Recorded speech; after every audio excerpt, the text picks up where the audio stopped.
Le Maroc est sur le point de faire un bond spectaculaire dans le futur. Une technologie s'apprête à tout changer, la 5G.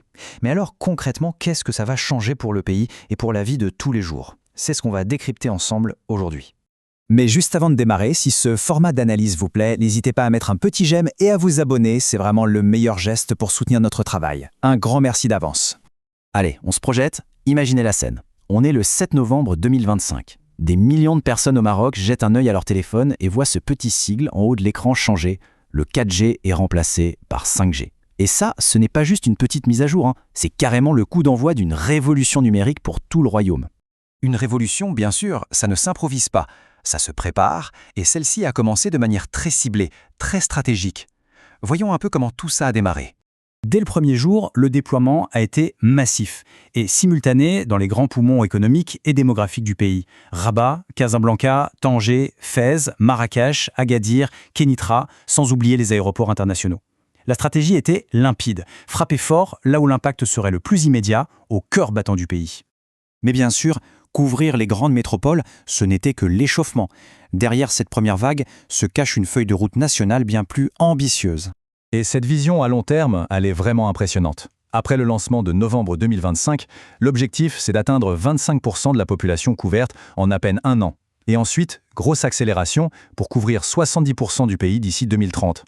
C'est une cadence qui montre bien à quel point la 5G est une pièce maîtresse du grand plan Maroc Digital 2030.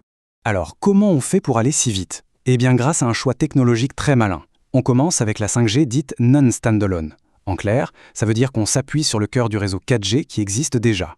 C'est plus rapide, ça coûte moins cher, et ça permet de profiter tout de suite des avantages de la 5G sans avoir à tout reconstruire de zéro. C'est une transition en douceur vers la 5G complète et autonome. Bon, la technique c'est bien, mais au-delà de ça, qu'est-ce que cette 5G va vraiment changer? Parce que là, la différence est bien plus profonde que le passage de la 3G à la 4G. On pense souvent que la 5G, c'est juste plus de vitesse. Oui, le débit est beaucoup plus rapide. Mais le véritable game changer, la révolution, c'est la latence. Le temps de réponse du réseau devient quasi instantané. On parle de moins d'une milliseconde. Et c'est cette instantanéité qui ouvre la porte à des usages qui relevaient de la science-fiction il y a encore quelques années. Et grâce à ça, on peut commencer à rêver. Des villes intelligentes qui gèrent le trafic en temps réel pour éviter les bouchons. Un chirurgien à Rabat qui opère un patient à Dakhla via un robot avec une précision parfaite. Des voitures qui se conduisent toutes seules.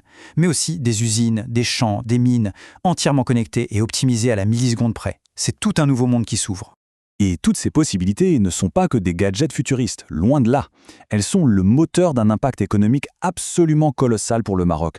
Pour bâtir ce futur, les investissements sont à la hauteur de l'ambition. On parle de plus de 80 milliards de dirhams. C'est une somme gigantesque qui va être injectée dans le développement des infrastructures 5G à l'échelle nationale. Ça montre bien que le Maroc parie très gros sur cette technologie.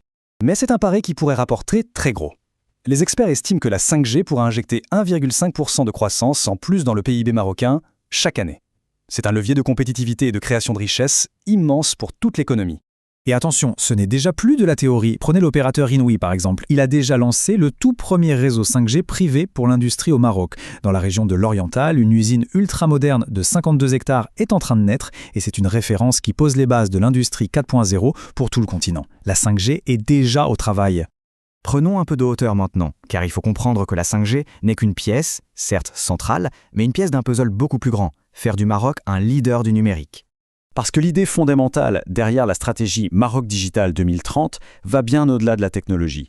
L'objectif n'est pas seulement de construire des infrastructures, c'est de bâtir la confiance. La confiance numérique devient la pierre angulaire de la souveraineté et de l'attractivité du pays. Et cette vision est portée au plus haut niveau de l'État. C'est parfaitement résumé par la ministre de la Transition numérique, Amal El Fallah Segrochni, qui dit « Notre ambition est de positionner le royaume comme un hub africain et mondial de confiance numérique. » Les mots sont forts, la trajectoire est très claire. Pour construire ce hub de confiance, la stratégie s'appuie sur des piliers très solides. D'abord, maîtriser ses propres infrastructures et ses données. Ensuite, lancer un cloud souverain pour garantir leur sécurité. Bien sûr, renforcer la cybersécurité, mais aussi, et c'est crucial, soutenir massivement l'écosystème des startups et encadrer l'intelligence artificielle de manière éthique. Bref, une vraie approche à 360 degrés. Le Maroc est donc en train de mettre en place une technologie qui va redéfinir son industrie, son économie, sa position dans le monde. Mais au-delà des grands chiffres et des stratégies nationales, la question finale qui se pose, c'est comment est-ce que toute cette révolution va vraiment transformer notre quotidien?